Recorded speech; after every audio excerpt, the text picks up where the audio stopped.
We're live. So do your countdown. Off you go. Here we go, gang. 3. Everybody's on their best behavior today, right? Buckle up! Or else. All right. 3, 2, 1. Hey there, tribe. Welcome to another episode of WP-Tonic, this week in WordPress and tech. Jonathan, what episode are we on today? You better do the countdown again. It's 7:20. 7:20. Why do we have to count down again? That's just I just threw it to you for the episode number. That's all. Right, there we go. Go on. 7:20. We're on 7:20. Greg Hyatt is sitting in the front row. As always, we're so happy to have him in the live chat.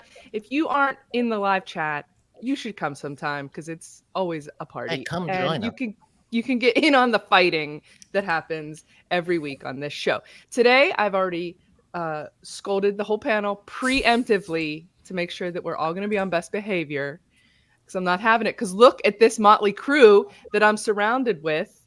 Who would like to meet such a fair and balanced panel? crowd. Who would like to meet your panel? All right, let's start with Mr. John Locke, and we'll just go around in a circle. Yep. So I'm John Locke from Lockdown SEO. Spencer Foreman. This is Spence from WPLaunchify.com, sponsored by Chloraseptic. Stop it. Spencer is in a weird sponsor mood. He's like doing a Sesame Street. This episode's brought to you by the letter S.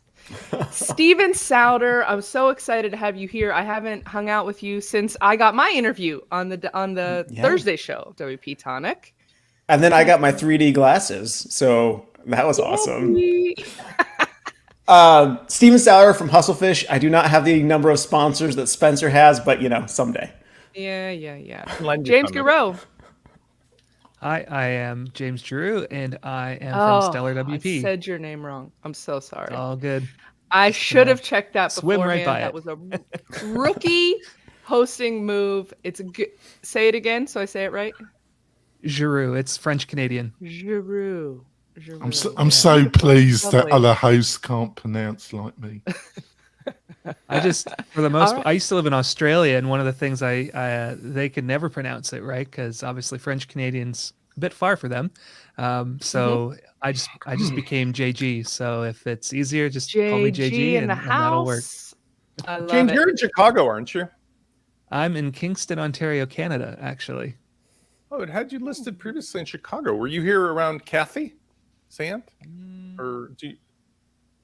Never mind. We'll get to this Hey, conversation. do you guys want to get acquainted on your own time, or whatever?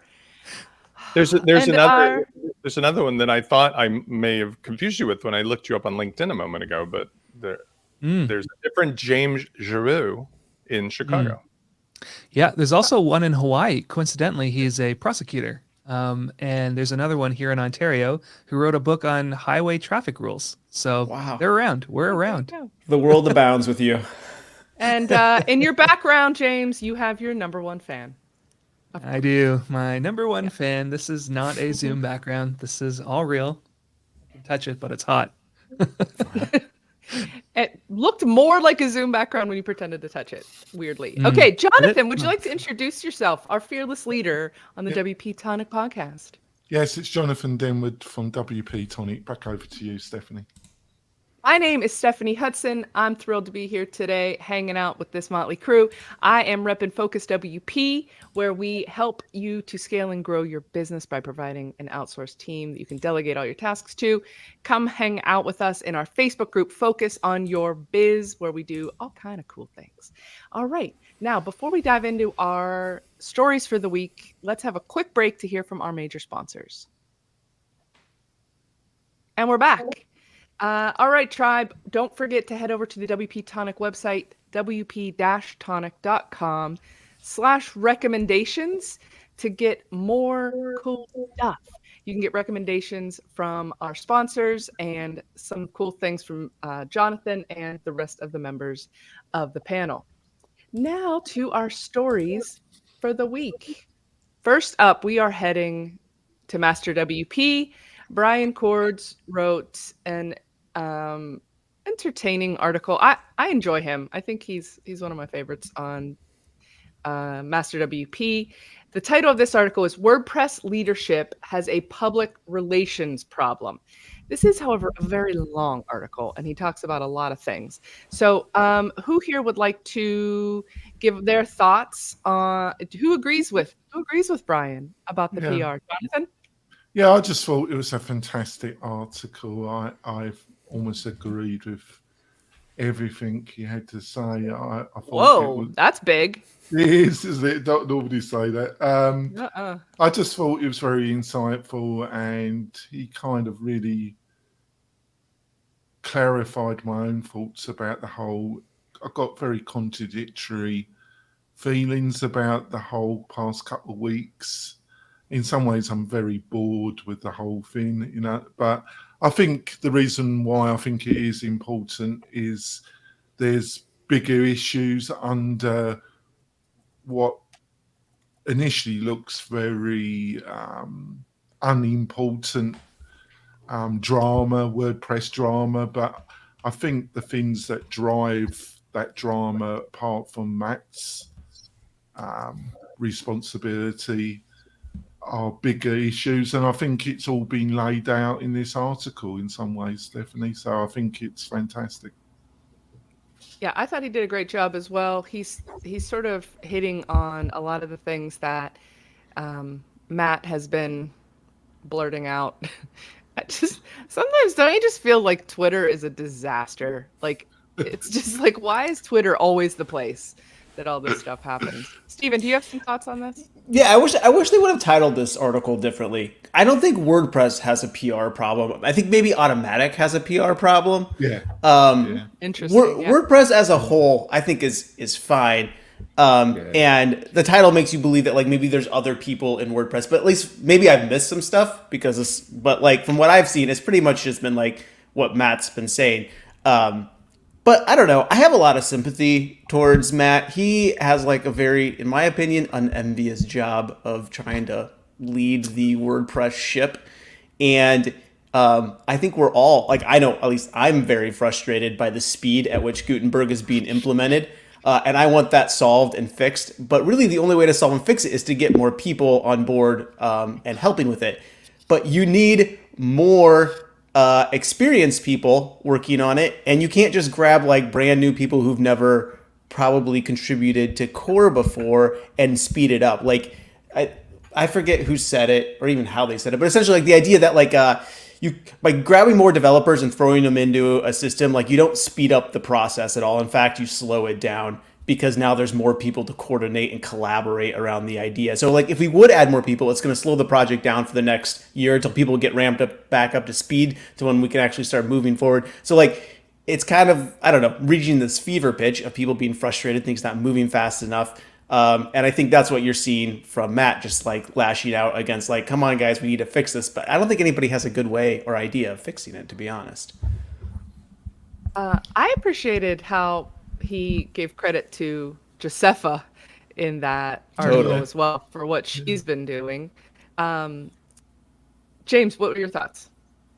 I have a lot of thoughts. I mean, I think this is something I'm quite passionate about. This whole idea of creating safety, psychological safety, and space within the WordPress ecosystem for new voices to emerge. And when you look at the top and you have these really out of context comments that create a flash for the presserati, the word presserati, that small group of people who sort of sit at the center of WordPress who really do react to this.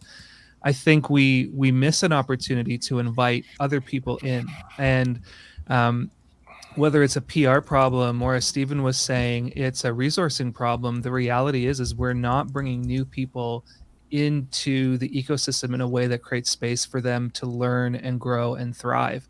And so seeing Josefa have to step in and do these kinds of things and fix some of these rough edges, I think is unfortunate. But I also think it speaks to the opportunity we have as responsible WordPressers to ask these questions and go, okay, we want to see Gutenberg moving faster. We want to see, our delivery timeline shrink. what can we be doing to create the conditions to do that? Where's the training for, WordPress lead devs or volunteer lead devs to actually be able to equip them to manage teams and manage deadlines better? And where's the infrastructure?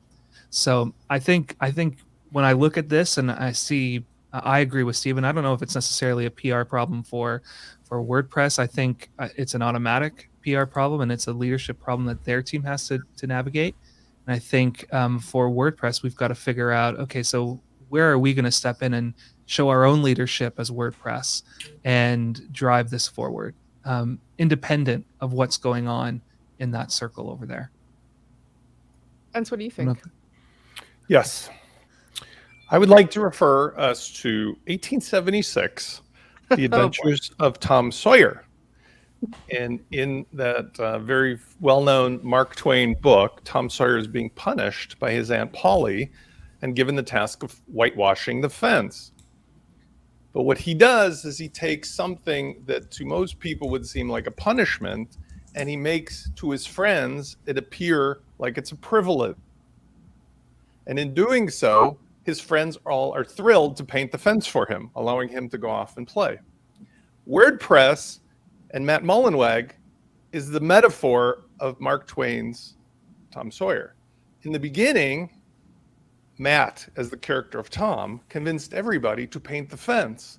And we were all thrilled to do so because we thought it was fun. It was a privilege. Oh my God, I get to do it. In the early days, they provided an environment that was like the brushes and the paint and everything else, and everybody seemed fair. Flash forward to today, and you can't trick people into doing that anymore because they can see Tom and his buddies over there playing pool and drinking cocktails on the porch now, while everybody's sitting over here fighting over how to paint the fence. And every so often, Tom is yelling from the porch, "Shut up, you idiots, do it faster," or "this sucks," or "let's use the competitor's product," or whatever the hell is his moment.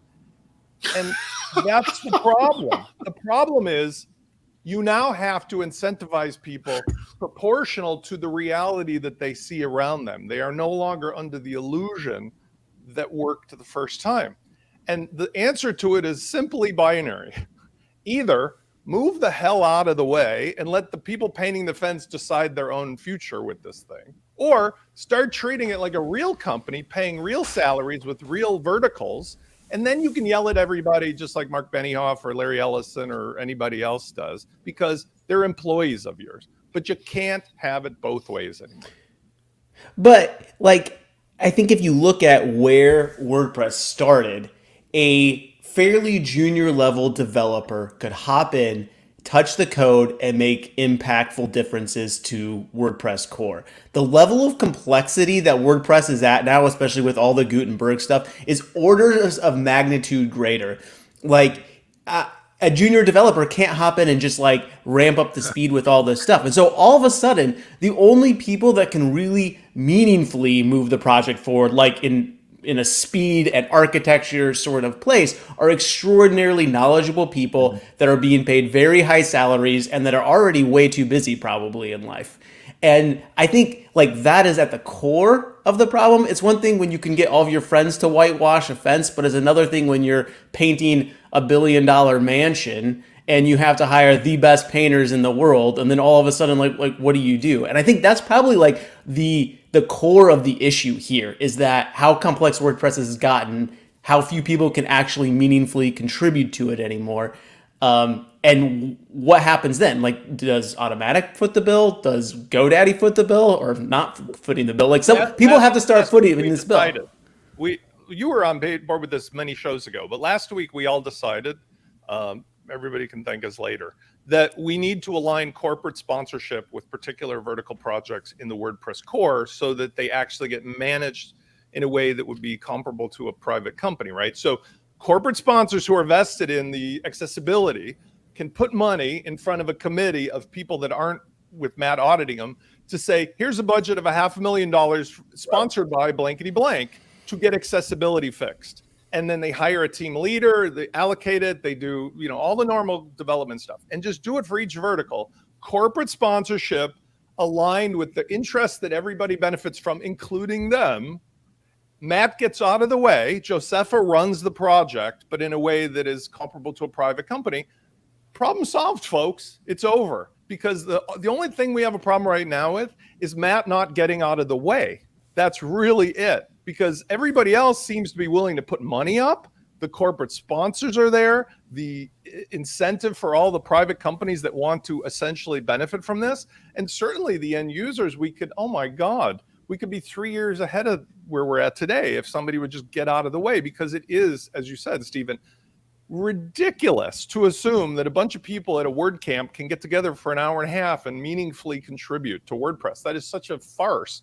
On the other hand, if there was a private individual who got $250,000 to run a project and they doled out money for every bug that was fixed, that shit would be fixed yesterday, like a normal company. And then get the disalignment out of the way, which we discussed last week, which is between .com and .org. It's wrong, as John Locke rightly pointed out, or maybe it was Sally as well, when you have a pharmaceutical company funding a public good study about why some this or that responds to medicine that, by the way, we happen to have the patent on, and we're selling it, 100 times the normal price. And that's what's going on with .com and .org. Is .com is calling all the shots to throw cover in front of .org. Yeah, I think John, you haven't had a chance. Yeah, jump in. Yeah, I haven't had a chance. Yeah, I think people are seeing through that, that all the Five for the Future talk, and I want to give back to WordPress because it's made me all this money, and don't criticize WordPress because you make money with it. It's really people's own hard work. WordPress is just the medium through which it flows. But Matt criticizing everybody from companies that sponsor these WordCamps and sponsor development like GoDaddy, or criticizing his own volunteers in the Make blog. I mean, it's turning everybody off from wanting to contribute at all. And I've noticed this mood shift within the community where people aren't necessarily lining up to do Five for the Future because they see it for what it is. Like, Automatic is basically wanting people to, or expecting, not even like wanting to, expecting people to like contribute and companies to contribute like their time and resources, and not giving them any say in the direction of the project. And it's just completely turning people off. So, any final thoughts? I'm going to just throw this out there as a bit of a contrarian thing, because we're very quick to criticize Matt and Automatic, but we wouldn't be where we are without the investments Automatic has made in WordPress to begin with. It's a comfortable place for us to do that, but I think Five for the Future and some of these other things, if we take a less pessimistic view and flip it a little bit and go, okay, let's assume some positive intent here. The original intent wasn't to try to force people to pay for the work that Automatic's going to win off of. It was to say, look, this is too big for Automatic to do on its own. They're already investing a ton into the project. Can we create space for others who are benefiting from this to contribute in a way that has some messaging and some parameters around it, and that we can celebrate as an organization? So I'm not disagreeing with any of the statements that have been made here. I think they all come from valid places, but I also think a bit of balance here as well is that it's not all bad, and there are great people that have been trying to bring other people into the fold, and that's that can be commended. Yeah, I just want to say I really take on board what you just said, James. But Stephanie, have you ever had somebody that's really, you meet them the first time and they are really, really, you really like them and they're really got insightful, and you look forward to the next meeting, and then you have the next meeting and they're awful, they're horrible, and they're rude, and you think, well, this is a totally different Somebody person, stopped their meds. right? And then you have a third meeting, and they're back to being really nice and sweet, and you think, what is going on here? Who am I dealing with? Am I dealing with Mr. Nice, or am I dealing with Mr. Grumpy, or the psychopath? And Everyone is entitled to a bad day, or to stress, or to, making a mistake, or things like that. The reason I agree with, was it Stephen that said this should be a different title? I agree. I think that, but I do think that it is a PR problem. And, like, if you're having those days, like, don't lash out to people publicly, particularly maybe not people who are volunteering for you, like, so we do have an issue with, and you guys know I'm a Matt fan. I like him, but I also want to just like put my arm around him and be like, buddy, maybe stop tweeting, like maybe just chill a little bit. Like maybe just do your work quietly in the privacy of your own home, like we all do. And thank God for Josepha, because I'm turning into a Josepha fan too, because I think she is doing her best to get out there and, calm people down. I mean, anybody I that just want to wish sitting in a room with you and Andrew and not losing it was pretty, I mean, you got to give. I'm going to embarrass her. She of the week of the word count, she's getting married, and I just want to wish her a great day, and I wish her a lot of happiness. Lucky guy, right? Because she's awesome. Okay, guys, let's move on to our next story. This one is in Fortune magazine. It's about Malcolm Gladwell. It's by Chloe Taylor. Malcolm Gladwell says it's not in your best interest to work from home. However, nearly 20 years ago, he said he hates desks and writes from his couch. So I don't know why this is so newsworthy. I love Malcolm Gladwell too. I've read tons of his books. I think and I listen to his revisionist podcasts. What is it? Revisionist history podcasts and stuff. So, what was your take on this article, Jonathan? It's been a continuous pattern ever since COVID. People that I really look up to and saw as kind of intellectual heroes are no longer heroes. And like you, Malcolm's writings and books and have intellectually really influenced me enormously. And I find some of his books have moved me. Some of the chapters, some of the elements of some of his books have really personally moved me. Outliers is one of my favorite books. Yes, Outliers. So good. Is a fantastic book. I read that. That was one of those books where you're talking to your friends. You're like, please read this so we can talk about it. You please read this. Some parts of it are very I found personally moving. And I understand where he's coming from, but it's just the optics. It's very linked to story one. The optics are just awful. Well, I mean, come on, Malcolm. We don't change. How dare you change your mind after 20 years? Well, no, it's not that, but he's is this news really? Like, who cares? Yeah, well, no, it isn't, because if you, I'm sorry that the article's in the paywall, because I watched the video on This Week in Startups, because it expanded into a whole how companies deal with this and other issues. But people on the panel don't like watching videos, so that's why I put the article up. We stand. But it's just that it's a bit like the first story. These, when you have a certain level of wealth and influence, you can start living in a bit of a crystal palace. You're not living in the real world, and the optics of his statements are so bad and so come across so privileged, and that I found it kind of slightly nauseating and pompous and nasal looking in the Supreme. But there are bigger issues about how can you have a company culture where everybody isn't in office? How do managers manage people? How will this increase offshoring, accelerate it? There's a whole load of big issues. That's it, Stephanie.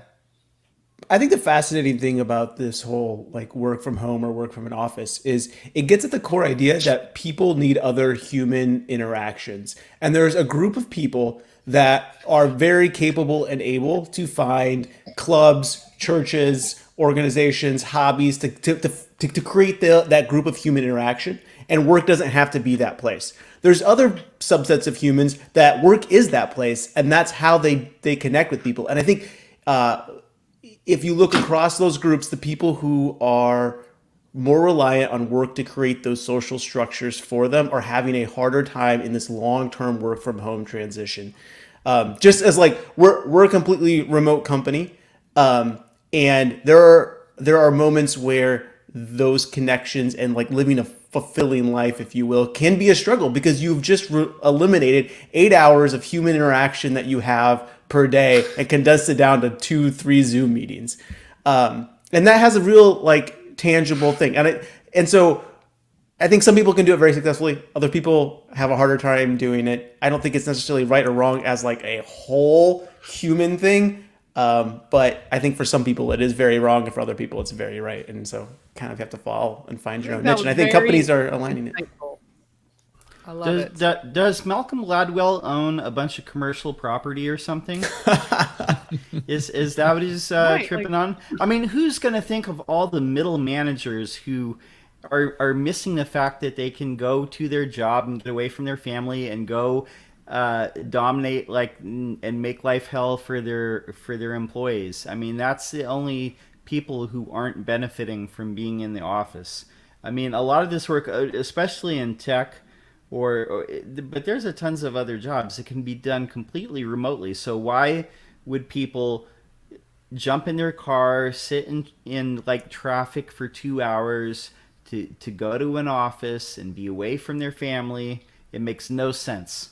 So crazy. I think Sally Getch rhymes with sketch put a reply to this in our Slack group that I thought was very well said. I'm going to read it to you. She said, "The whole business is silly. Some people work better from home. Some people have chaotic home environments and can't concentrate there, so would do better in an office or a co-working space. The folks who say it's not possible to collaborate and make connections online are really saying it's not possible for them. As those of us who've had to build our social support networks mainly through the internet since the early 90s know perfectly well. It is obviously possible for us." So I thought she nailed it with that brief little comment. Thanks, Sally. Wish you were here today. She's not feeling well. So anyway, who else has a thought on this? James, you got something? Yeah, no, I was just saying, like, you're absolutely right. It's different strokes for different folks, right? Like, for many of us, we've been in some type of remote environment for a very long time. When I was working at Envato, we had a hybrid model, and I was just saying this morning to my wife that I miss my train commute into the office a couple times a week, because it was just that brain break from all the other things that I had going on that allowed me to recenter on work-related things, or decompress before I jumped into family life. And so there is. But I also think when you talk about like community life or how people go through stages of getting to excellence, right? We talk about forming, storming, and norming. We've had 2 years of forming this new way of working where we're 80 to 90% remote or 100% remote. And now we're hitting that storming phase where we're encountering the problems, the real world reality of being fully remote. And now it's not ending in 3 months or 6 months. The pandemic is here for a while. Work has fully changed. We've now got to embrace this new way of working. And all of those things that we were ignoring as problems up until now, we're starting to confront. And that sense of belonging. I was talking to my mom earlier this week about this, and she was saying, isolation is just ramping up. That sense of isolation, right? And we get into that echo chamber of isolation where, like things that we think about ourselves, that we think about our work colleagues, that we would have been able to address in-person setting. We don't have that anymore. So there's a lot of these challenges and problems with remote work that people are not yet equipped to be able to deal with and handle and manage through. And if we can sort that out, I think the next stage obviously is norming, and it's just going to become how we work. And whether it's in an office or not, we'll figure it out. I would just like forming, to add storming, and norming to what James said, which is I'm a big fan of the movie from Mike Judge called Office Space, back from I believe the early 2000s, if not late.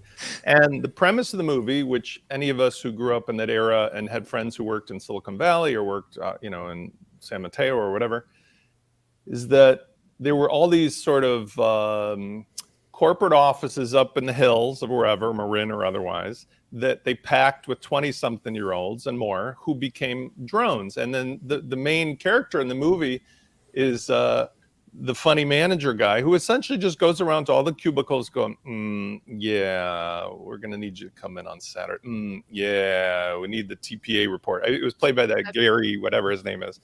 And so I want to use this as a contrast to this bullshit about remote work. I've had to remote work my entire life because I've been an entrepreneur. Corporate employees and entrepreneurs are different personalities. Just like when I worked as an attorney, I had to go to a trial environment. I had to be in the court with attorneys. When I was in my 20s in a wool suit, getting on the train, out of a typical 8 to 10 hour workday, I worked an hour. And the rest of the day was spent doing all the other bullshit, getting to work and getting the coffee and getting oriented and talking to whatever. And and even if I worked for myself, I worked both ways, once for a law firm, once for myself. 9 out of 10 hours were wasted. You know what the benefit of remote work is that it's really, really truthful about what you're doing is either work or not. And in a typical workday, maybe I'll do 3 hours of work, but there's no confusion about when I'm working. And instead of commuting an hour each way or all the bullshit with wearing a wool suit or listening to the, yeah, we're going to need the TPA report, I just do the work or I mark it. And that's it. It's pure. So my argument against Malcolm Gladwell is he's just looking for a topic for a new book, because I think he's just way the hell off a base. The only people who benefit from people being in the office at the moment are if it's like a necessity for mechanical reasons, like you need the guys or the women in the lab or whatever, the C-suite employees so they feel important, and the middle management to justify like Gary Collins or whatever his name was, going around and making sure there's a head in the seat, because they feel uncomfortable if somebody's at home and does like a whole day's work and then goes off and spends the rest of the time doing Costco shopping or being with their kids. Sorry. I agree. Can we move on to our next story, you guys? And that, by the way, was sponsored by Duke's. If you are a ketogenic dieter like myself, Duke's will help you be very peppy. I don't know what. Back to the show. I don't know what's in that Duke's, but yeah, something. All right, let's move on to our next story, guys. This one is on the getellipsis.com website, and I would like to just send a personal message to getellipsis.com to say I had to click 3 things to close before I could read this article on my phone on your website. So sort that out, because it's annoying. The article that we're talking about today is who's winning on the WooCommerce Marketplace. How many of you guys have anything that you're selling in the WooCommerce Marketplace? Spence, no. you do? I misguessed what you were going to ask. Oh, Sorry. well then what was your answer? How many people care about this article? I care about this article because this comes from Alex, who is This an is a good authority. one. Yeah, this is a approved, Steph approved article. Yeah. And this is an actually very revealing article because the long tail of it. I'll wait my turn. Relax, Jonathan. I know what you're getting into. No, Stephanie, I don't know what's in her today. She's really Jonathan's just happy you're taking all this action from me instead. I know. But Okay. you notice, No, yeah, I Jonathan, mean, you notice the difference? Sorry, I apologize. The difference? Stephanie doesn't just try to put her fingers into my cage and poke me. She realizes when I'm about to say something, and she gives me a little room to let it out, and then it passes quickly. You just stick your hand in the cage, and then you're surprised when I bite. all right. You two are in timeout for a minute. James, what do you think about this article? like anything Alex writes is insightful, and he's a good guy. So I think what's interesting is just seeing the mix. I come from a marketplace background as well, having spent 5 years working at Envato. So looking at sheets like this and breakdowns like this, it doesn't surprise me to see who's winning, right, and how much of the market share is owned by a very few top producers. I think what it does though is I think for smaller independent producers shows where there's opportunity to challenge the status quo, right? Like these people are making a lot of money in this space, but there's opportunity to disrupt. For those who haven't read the article, give a quick little recap of what you're referring to. Well, the article, I think, talks about like the 5 highest grossing WooCommerce extensions. There's some graphs in here which are really cool that just show the distribution of revenue by vendor. And Alex goes on to ask the question, can new listings get traction? And marketplaces are a really interesting space because pole position matters. First to market matters, rankings matter, and it can make it really challenging for new entrants without a really innovative product to get any kind of traction or any kind of exposure. The other challenge here is, you look at who owns WooCommerce and who owns some of the vendors here and where the competition goes. And there's some, I would say, what is it? When you have conflict of interest, that's what I'm looking for, right? Like company town. Yeah. Company store.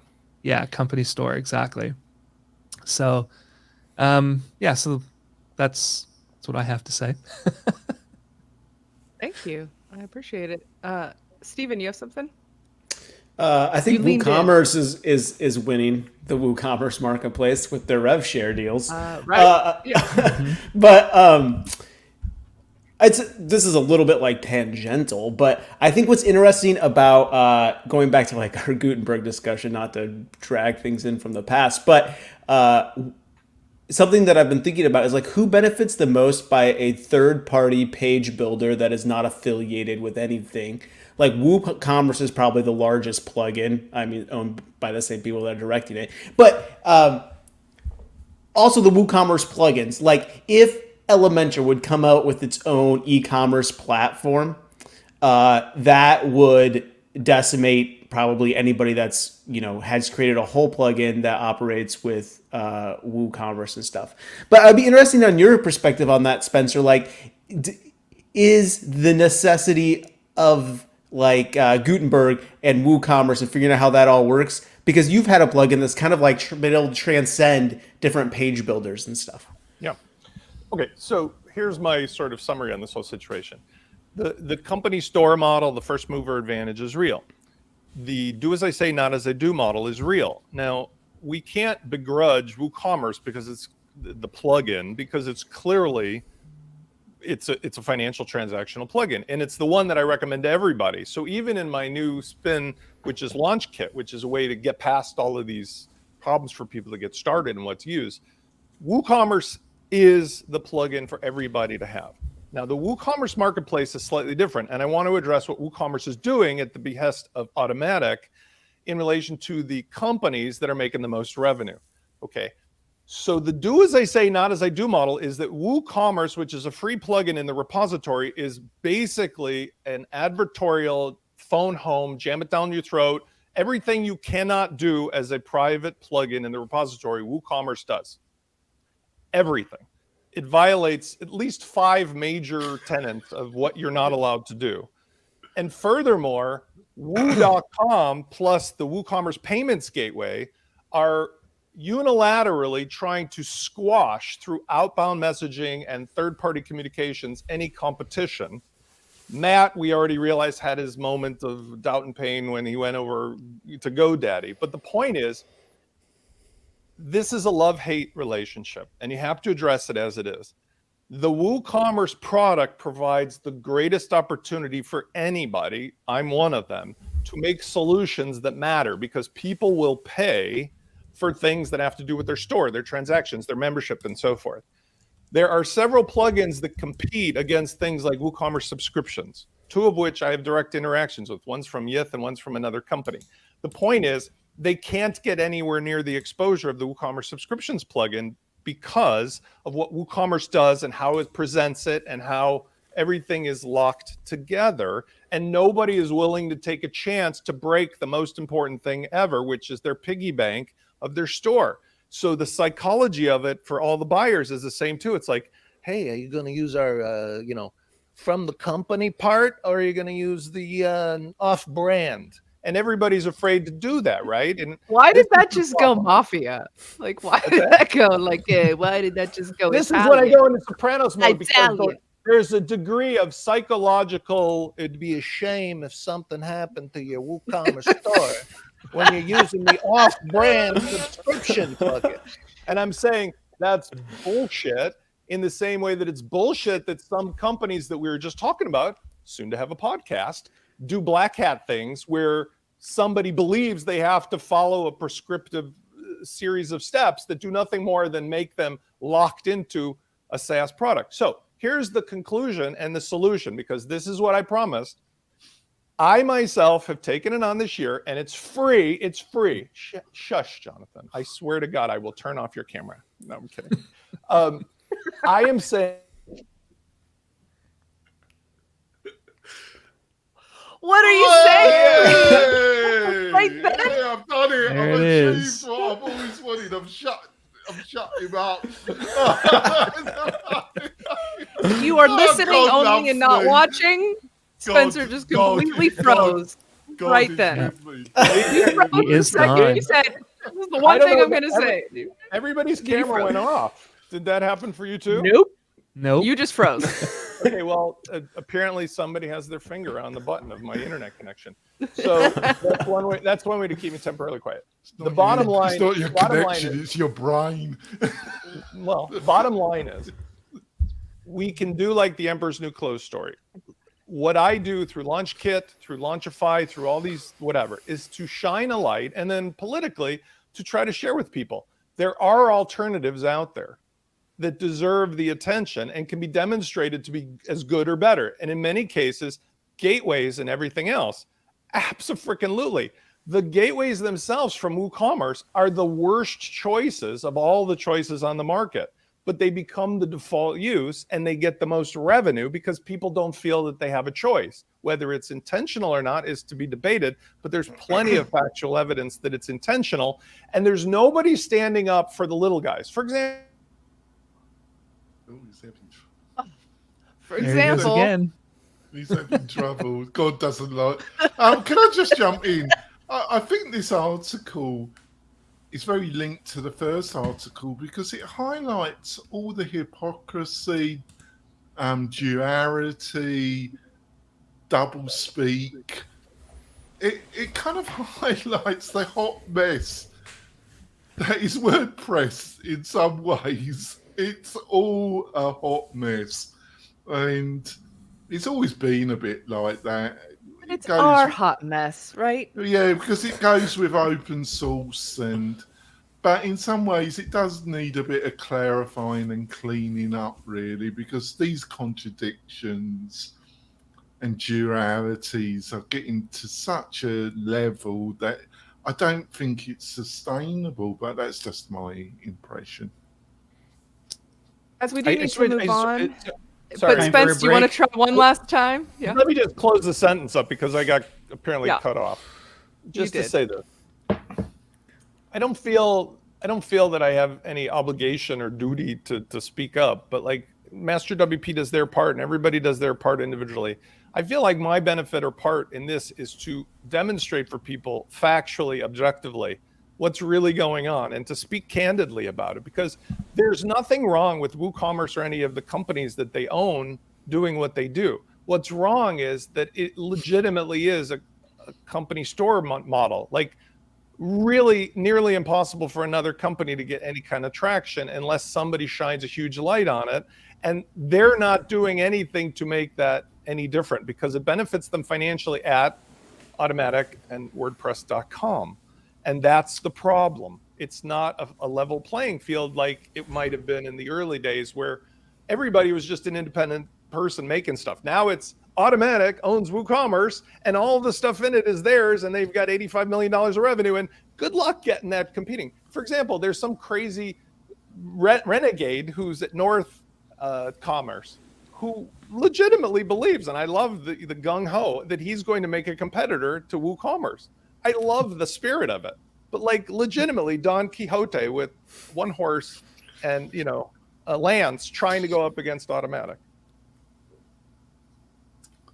Anybody else need to finish anything off there? Because we really got to move on to our, we got to take a break and hear from our sponsors.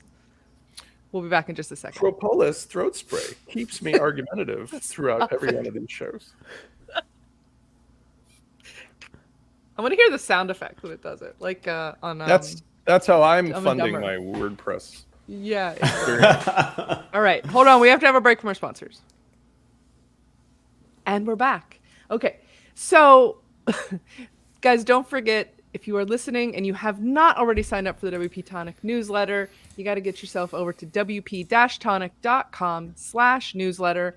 Not only is there a sign-up form there where you can get a weekly newsletter with all of Mr. Jonathan Denwood's deepest, darkest thoughts and feelings, but you can also see a nice long list of a bunch of deals and promotions from sponsors of the show. So definitely head over there, wp-tonic.com/newsletters. And now on to our next story in the NewYorkTimes.com website. This is an article that is also behind a paywall, so I couldn't read it. But here's the title of the article.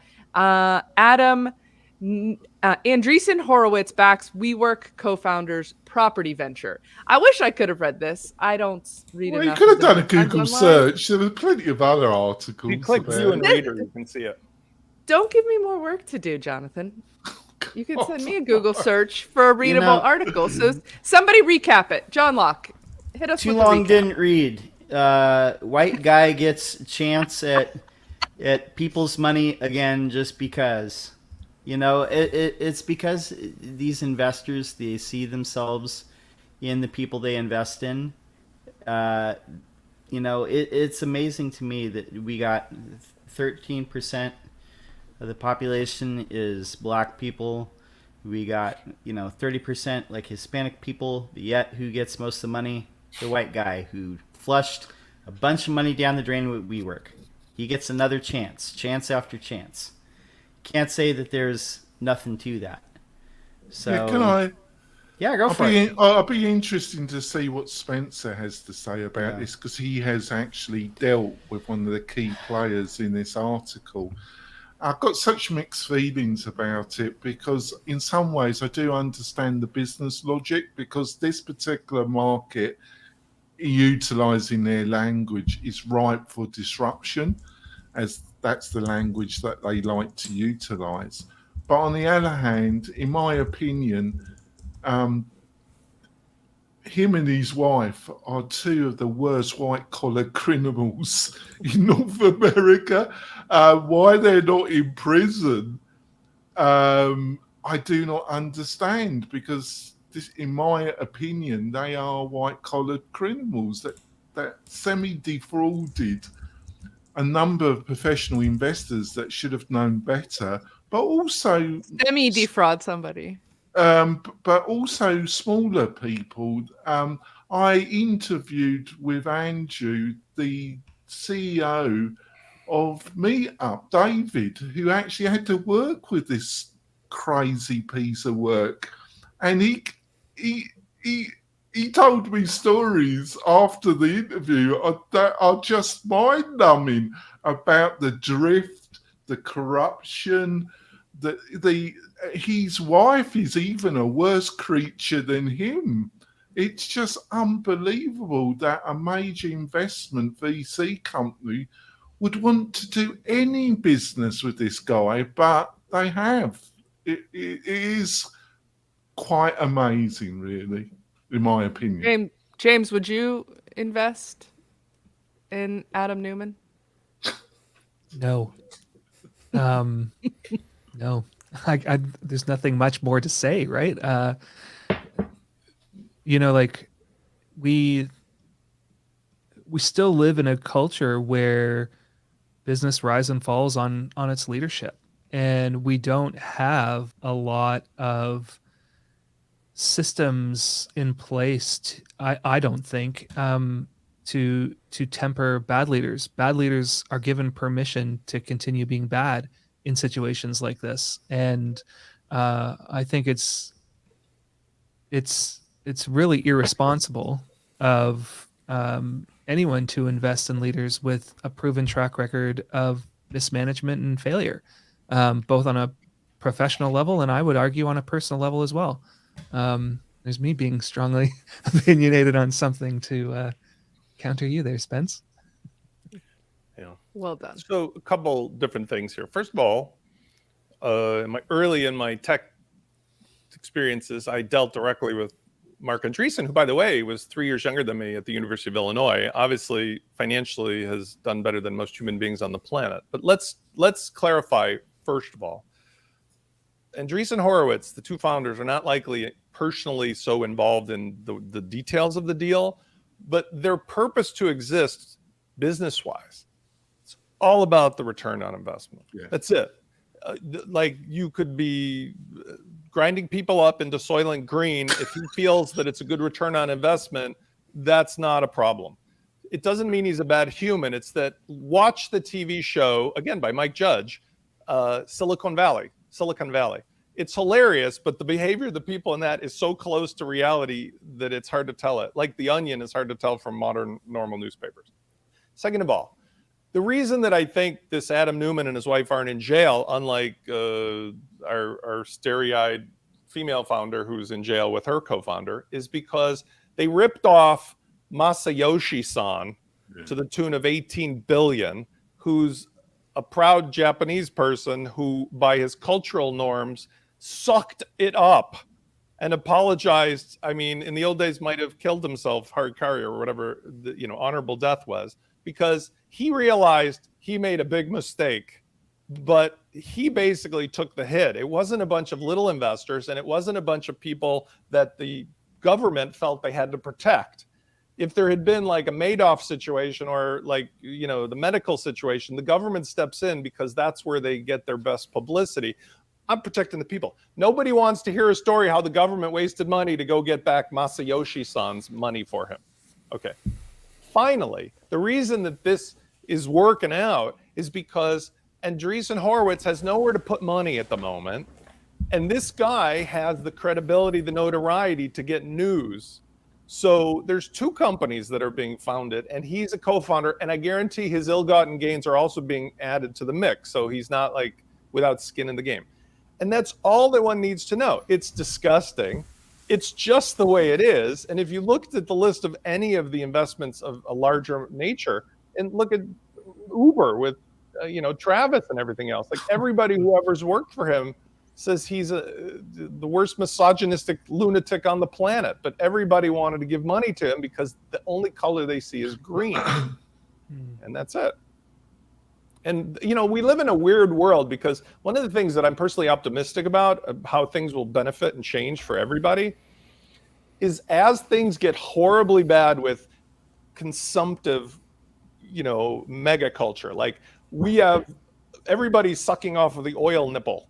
As soon as we move that over to a renewable energy source that benefits people that will make billions of dollars for the same recipient corporations, everybody's going to wake up in a world where, like, magically every day there's new things that could have been done years ago to benefit people for medicine, for technology, for power. It's just aligning the financials with something that's not consumptive in a bad way, but rather is productive in a good way. And that's the thing. Like, it's just that simple. And I find it, I don't know, like weird because I'm a capitalist at heart, but I'm a spiritual person. It's like I wish we could get there faster, but I think the story has to play itself out with the good guy, bad guy, the hero's journey, the whole thing, and that's that. The whole process. Guys, let's move on to our next story. WP-Tavern.com, an article by Sarah Gooding, Newsletter Glue closes free plugin on WordPress.org. This is the lovely Leslie Sim, her plugin, Leslie Pizza on Twitter, which is always such a fun. I love her Twitter handle. What do you guys think? Steven, do you have any thoughts about this situation that she's dealing with the free versus the paid? Yeah, I feel like it's just kind of a bummer because it's one of those things that you just learn in life is that like, you have to do things, you have to build things, you have to create things. And they got to this point where they look back and they're like, oh, we made some wrong decisions early on that have like impacted where we are now. And now it's better if we just get rid of the free plugin. I think they see what the value is in having a free plugin. And there could have been a pathway to having that free plugin really help propel the business of the pro plugin, but they just made some poor decisions. Noob mistakes, as she calls them. Yeah, noob mistakes. And we all do that, right? And it's always a bummer. I mean, like, I know the feeling. I mean, where you have made decisions way back when that you didn't think were big deals at all, and then in 5 years you realize, like, oh man, we really screwed up. I've missed out on so much money. Yeah, exactly. Yeah. James, do you have any thoughts on this? Not anything. I think, we all can see what I actually really like is Leslie's willingness to acknowledge, right? That I made mistakes or we didn't get it right, and we're happy to be closing it down because it gives us a chance to move on.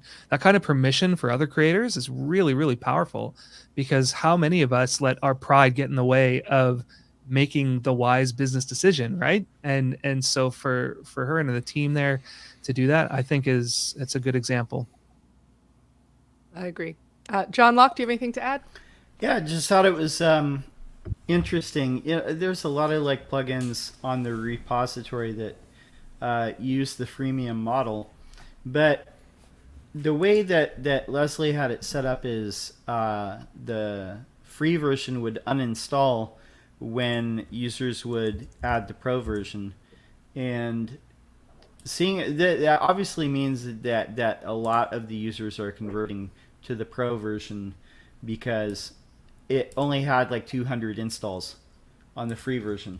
So I guess it makes sense if they weren't getting like new installs just from the free and people are going straight to the pro, kind of makes sense. So, but yeah. Maybe the repository isn't always needed. Sorry. I was going to say that the thing that bothers me is I kind of almost think that like their approach is a better end user experience. Like, yes, it takes your free plugin, so it doesn't get rated as high and all that stuff. And like from a business, bad idea. But like from just a pure user, it drives me nuts when you have to have a free plugin and a pro plugin installed. So like I think they made like better decisions from a user standpoint. And it's just, bit them in the butt when it came to user stuff. I totally agree. I hate that you have to keep a whole extra plugin installed. All right. Oh, Spence, did you have something? Yep. There's a debate that I think Paul Charlton's going to do a live stream about it. It came up in the Dynamic WordPress group about somebody I know, everybody knows, Vova Feldman and Freemius. And it's relevant to this conversation because I know Leslie, and we talked about this, and we both are partnered up there with InstaWP for doing our demos and such. The real bottom line here, and Stephen brought out the light of this, I too am annoyed beyond belief when you have the free plugin and then you got to add 1, 2, 5, 7, 10 add-ons, to get the result, because it's very confusing user experience. But it's worse, my opinion, to use Freemius, because I think Vova's gone too far with that. In other words, it shocks people like immediately with, you must join our master list and this and that. And even if you can opt out, it's not what I came to the store to buy, for free. So where I think the solution lies, and that's my point, is back to let's beat up on .org a little bit more and say, doesn't it seem much more logical that you can have a plugin in .org that has a very clear, this is a free plugin, and you click a button and you can upgrade it to premium, and stop playing this bullshit game that you can't talk about it in the support forum. You can link out right now. I have several plugins that do that, but the model that the .org provides doesn't give the end user the continuity or the one-stop shop, which, by the way, wouldn't that nicely balance out the appearance in the dashboard of what WooCommerce is doing right now? Like, if I can search for a plugin and I find Newsletter Glue and I see it's free to try, and then right here I know I can just move gracefully into whatever, then you don't have to pick and choose between the watch out what you say and the market on my own. And I've done it both ways. My clients who are software authors have done it both ways. And everything Leslie says is right. It's very difficult to have to choose up front how much to give away. And let's look at one example. Like launch flows never went into the repository, but cart flows went into the repository. And with 200,000 whatever installs on the free version, Sujay and Adam had to cut that thing down to be so broken as to not even be functional for most people, but they leave it there as a billboard in order to get them over to the dark side, which is where the real product is. And that's how everybody has to do it. And that's what's wrong with WordPress right now. Well, get in line. Why can't we just say, wait, that's the one thing? Well, I'm just saying, like, why in 2022, 16, 17 years later, are we pretending that the entire ecosystem is not a capitalist-based marketplace? Yeah, it's all free. If you look at like some other platforms like HubSpot's marketplace and how they handle that, they have this very interesting thing that I haven't seen in other marketplaces where like they have free stuff and then they will show at the bottom, or they require the developers to show at the bottom what is included in free and then the price and what's included in each tier as you upgrade. And it makes it super simple to like look at something and be like, yeah, I can use that, or no, I'm gonna have to pay $100 a year or whatever. If WordPress could do something like that, that would be ideal. And again, the end user experience is still the same, right? Like, don't you just want to know what you're looking at when you go in and look at a free thing? It's like on the App Store too. Like when there's an app that just says in-app purchases, I'm like, well, for what? Like, can I get any functionality that I actually need? You know, it's kind of the same thing. It's like, just be upfront and let people make the decision, and then whatever. The problem is the nature of the marketplace. Derek Herman was responsible for creating Theme Forests, Envato Marketplace, and so forth. And as a developer, he was in charge of a lot of projects, and I represented him in some other stuff. And we were talking about like this idea that I talked about years ago with somebody, I don't know who did it, like make a better search engine for the free plugins and the free themes. The problem isn't the searchability or the findability. It's that if it's in the repository, the egregious nature of the rules and the egregious way that the moderators deal with it.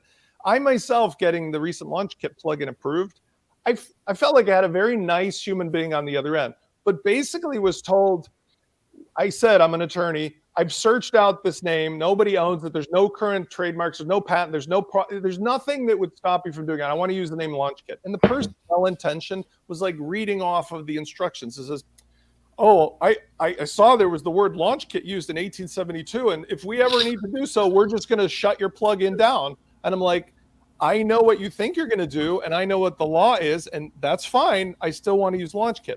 But to a normal end user who's just trying to be a developer, the rules and the pressure from the top, like you can't say that, and you can't do this, and you can't answer this question about your paid plugin in the free repository.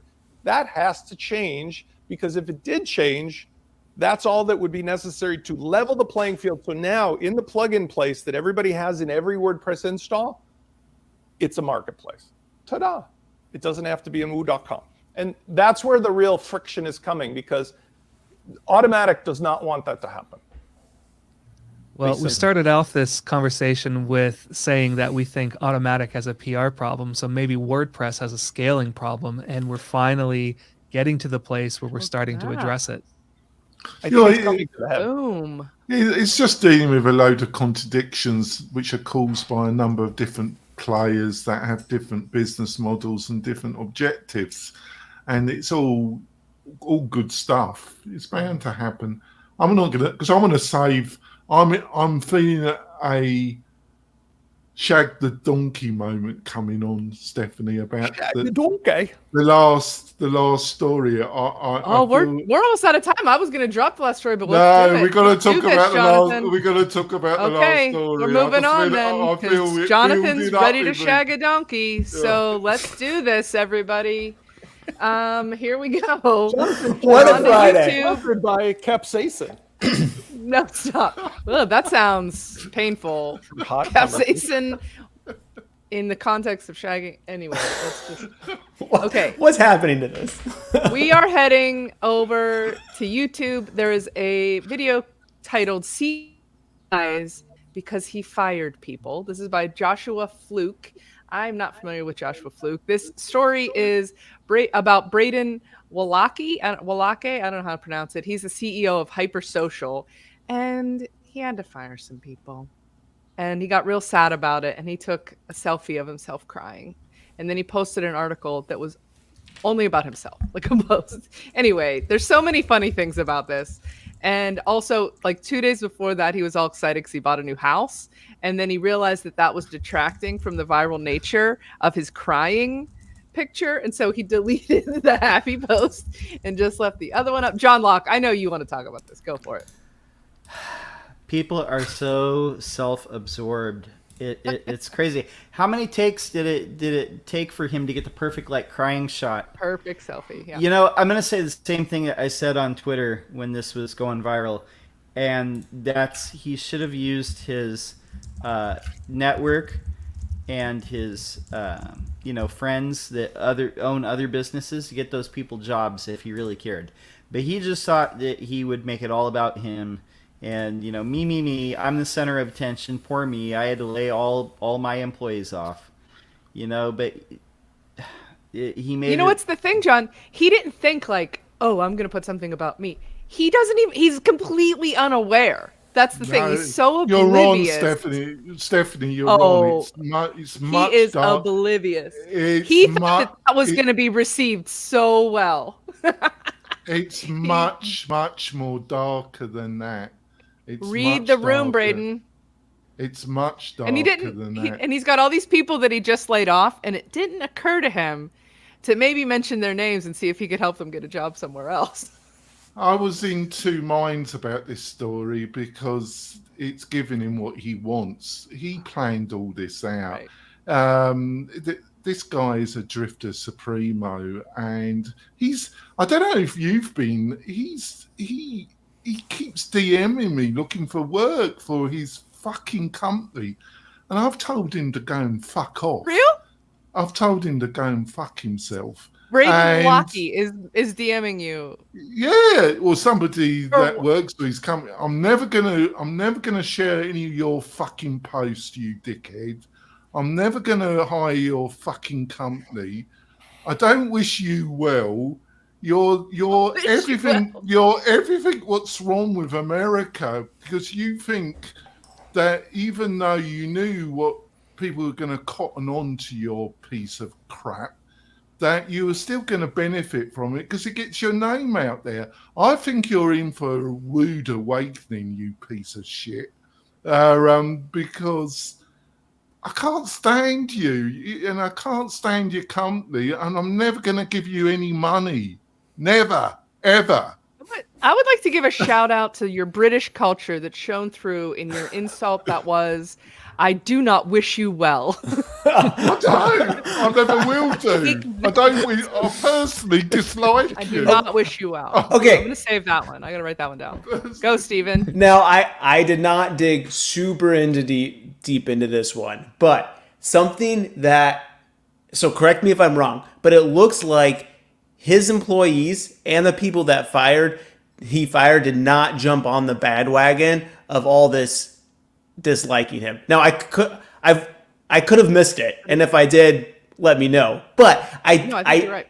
I do think that speaks to something that like all the judgment is coming from external, and if you would hate your boss or don't like your boss or whatever, you would think those people would jump on that bandwagon as well.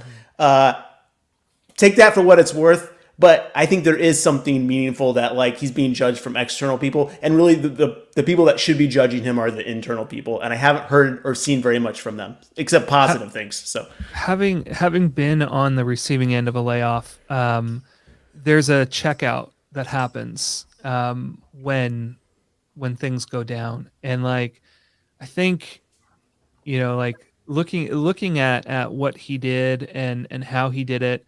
Yeah, he did not read the room, or if he read the room and thought he was going to get some sympathy out of it, right? Like whatever. I think for the team that's there, probably like they're stuck between a rock and a hard place, right? What are they going to do? Are they going to come out and say something negative against the person who is paying their rent, right, or their mortgage?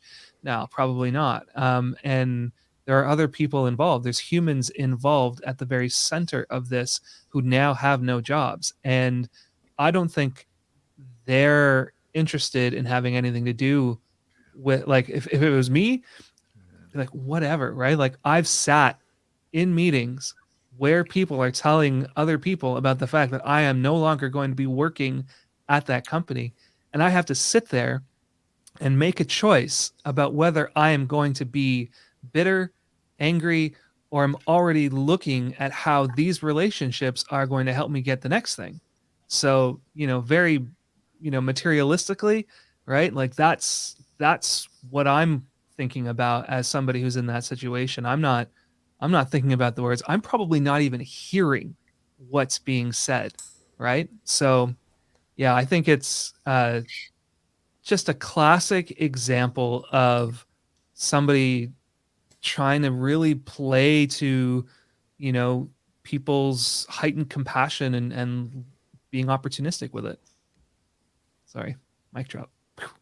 What? No, it's a good point. It's a good point. Never apologize for your mic drop, James. That's Hey, ridiculous. I'm Canadian. We apologize for everything. Oh, that's great. You are. Showing up. You're very sorry. Remind me later. I'll tell you my best Canada joke. I'm wondering why I went on such a rant. I think because I slightly disagree. I disagree with I wonder James. that every week, Jonathan. No, I just went on a total rant, didn't I? But James, I just feel that you seem to be hinting that he's just made a tactical error.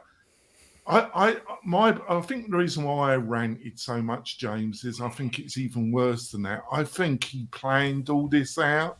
He just treated it as a social media campaign that would get his company good or bad exposure. And he just made a business decision that in the end you probably get a lot of flack, but it gets the name out there, and that's all that matters. That's all that matters to these. What?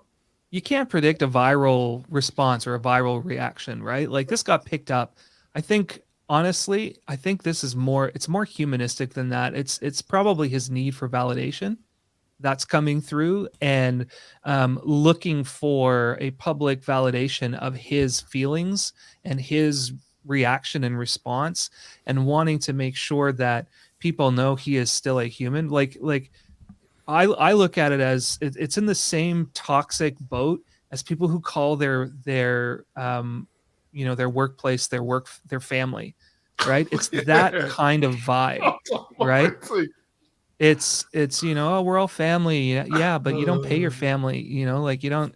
It's the same idea, right? It's just that unhealthy paternalistic view of his relationship with his employees, right? Like it's a power imbalance, and he's looking at it going, I've had to exercise this power imbalance, right? And end people basically, and he's just looking to go like, am I still okay? And he's looking for other people to get there. I don't know. That's If you're listening and you haven't watched the video, go watch the video, because Joshua Fluke does a great job of breaking down all the different elements. The part that cracked me up the most was like, yeah, you're a sensitive guy and you got upset at this, and I understand that. And the last time I was devastated by something and I was crying, you know what I didn't do? I didn't take a selfie of it. He's like, what makes you think like, oh, I should take a selfie right now? Like, it is that does make you think like, yeah, what was really going on? But I want to anyway, say, if the panel is right, what their insights, especially James, I think you've done a fantastic job coming on the panel, James. If you're correct, I want to apologise to Brendan because I was out of order. You're still, you have not done yourself any favours by what you've done here. But the reason I went on a rant, Brendan, is I do not appreciate people planning all this stuff out and thinking it's going to be a super social media campaign. It really rubbed me up the wrong way, Brendan. And I wasn't very polite when I answered him through LinkedIn. I was a bit... I won't John, tell you. let me ask you a question. Now that you've rethought things, do you wish him well? If James' insights are correct, I do. I take back my feeling of dismissal. Whoa. That takes a big fan, Jonathan. I think this is binary situation. Either he decided to do this, and it would be really, really hard to imagine he was that clever, but let's say he decided it because this came out in LinkedIn. There's a woman who doesn't have anything to do with this, but who I admire in LinkedIn. Her name is Bridget Hyacinth, who deals with basically employment-related topics.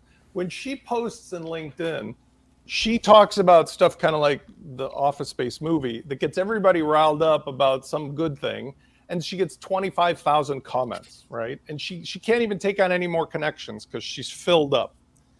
This guy, his entire business is CEO of Hypersocial, of Hypersphere. His business is viral marketing. So it is possible that he did this intentionally. But here's the bigger takeaway. The only difference between a proper thing and the thing that got him so much attention was the crying. If he had just said the words, it would have actually come across as like somewhat empathetic. I mean, maybe he should have said something like, we're working with these folks to try to get them into positions or trying to help them out with a golden parachute. But there wasn't anything about the words that were offensive. It was oh my God, I basically crashed my van into my neighbor's house and killed all their children. And I'm so upset about it because my van was brand new. I scratched my van. Now I lost my neighbors. Yeah. I don't have. So the egoism of that. But the second thing is that where he really, if it wasn't intentional, really made his mistake, besides just not retracting the picture, was that he started out coming out like the plugin dude who, took the free plugin, guns ablazing, like, hey man, I'm right, you're wrong, you're an asshole. And it was like only 3 days into the being pelted with rocks that he started to go like, hey, I stopped even working. All I'm doing is answering these questions. And you can see the evolution of his answers because it was unrelenting.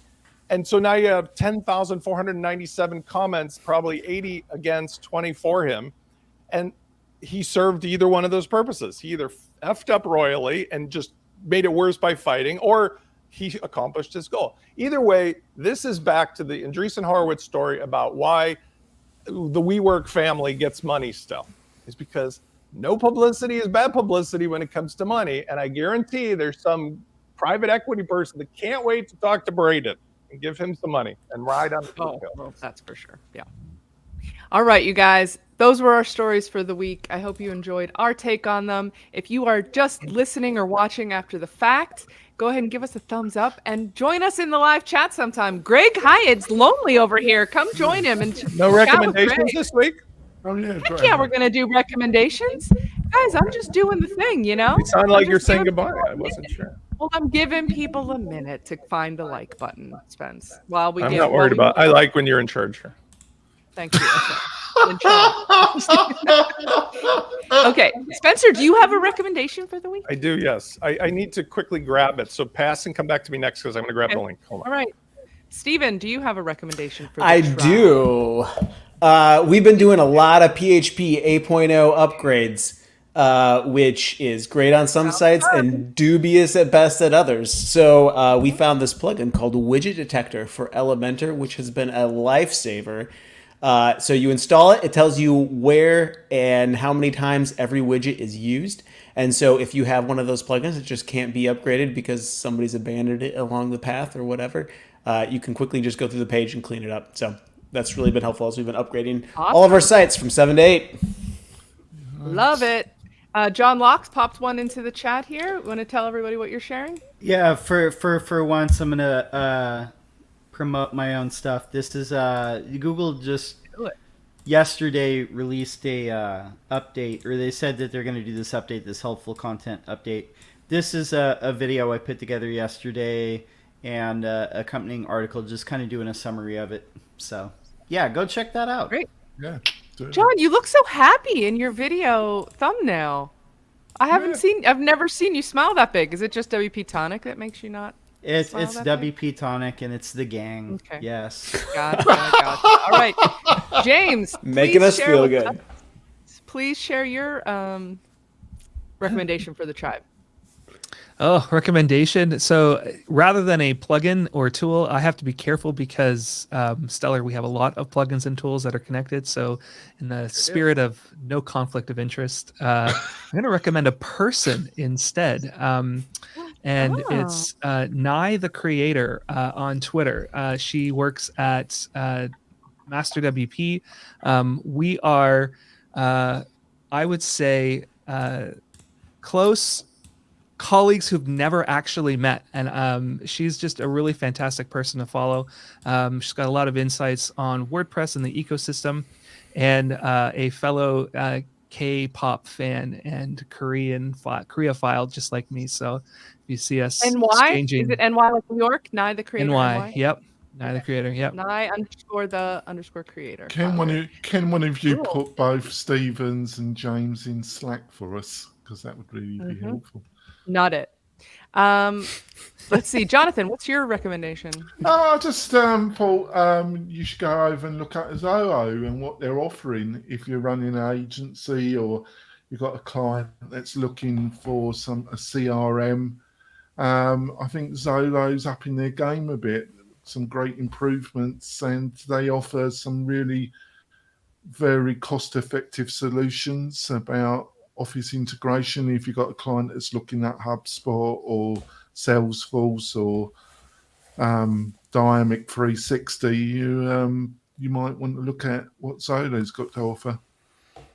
I would love it if Zoho would up their game. I always liked what they were trying to do, but I could never really make it work. I do use one of their tools on the regular though, which is not my recommendation for the week, but it's their Zoho Sales IQ. And it does a chat and it tracks like visitors to the site. It's excellent, and it doesn't have a big lag or things like some of the other. You've got to watch some of the product. Their mail product still doesn't work that well. It still has problems, but some of the other products, I think they've really moved them on. I'm a Google girl. I'm just all in on that, so I'm not going to move anytime soon. But I do. I'm all for them up in their game. Let's see, Spencer, you ready to do yours? Yes. I found I had a problem recently, among others. Okay. Just one? I found myself spending hour upon hour enraging myself following tweets and LinkedIn posts. And I realized that I couldn't even remember the name of my good friend, Jonathan Dunwood, because my concentration was so bad. So I decided to do a social experiment many people have talked about, which was on mobile. I disabled, I put in the timer from Apple that says like you got an hour for all of your social media per day. And I was inspired by this article, depending on wie ich mein Konzentration wiederfand, or how I found my concentration again. It basically says that we all have a part of our brain that's a muscle, which I agree. It was going soft. And so I supplemented that with my Kindle, where I have a bunch of interesting business related and biography related stuff. And I swear on everything that's good about WordPress that within 2 days, I went from not being able to finish a sentence to reading, pages in seconds like I used to back in law school and stuff. And I physically feel the difference because my dopamine receptor of so I got rid of Apple News. I got rid of all the social things to limit to an hour. I limited my business posting on Facebook only at my desktop. Incredible. Feel better, think better. I still can't remember Jonathan Dunwood's name because it just hurts too much. But other than that, all the other things I found were like exercising a muscle. And so I really encourage anybody of any age to try it, because that impulse, to just get your phone out. It's crazy. And you can break the habit. Brutal. Yeah, I love that. I'm going to read that article. I can't wait. Mine is a YouTube video. I put it in Slack already, Jonathan. It is how to create a free resource library in WordPress. This is the guy who developed Beacon, which was an AppSumo deal a while ago that I was looking into and stuff. He looks like Clay Aiken, which I don't understand. That's very unrelated to why I'm sharing it. But if you know the guy who won American Idol or whichever one he was on. Anyway, he's got a couple free tools and a no-code option to share resources on your website instead of having a blank or a thin resource page or having a hassle to set it all up. Really cool little solution. Free, no code. So anyway, check out that video. I'm going to try and implement that on my site as well. I think that's it. We are done for the week. Overtime as usual when Steph's in charge, but that's okay, I guess, because we had a good time. And everybody behaved pretty well today. I'll give you guys all a gold star. Thanks. Thanks so much for James and Stephen being here. We've got an interloper sneaking in. Andrew Palmer, watch out. So you're here just in time to say goodbye to everybody. Goodbye, everybody. All right. Got bed Thanks, hair. tribe. We'll see you next week. See ya. He was incapacitated.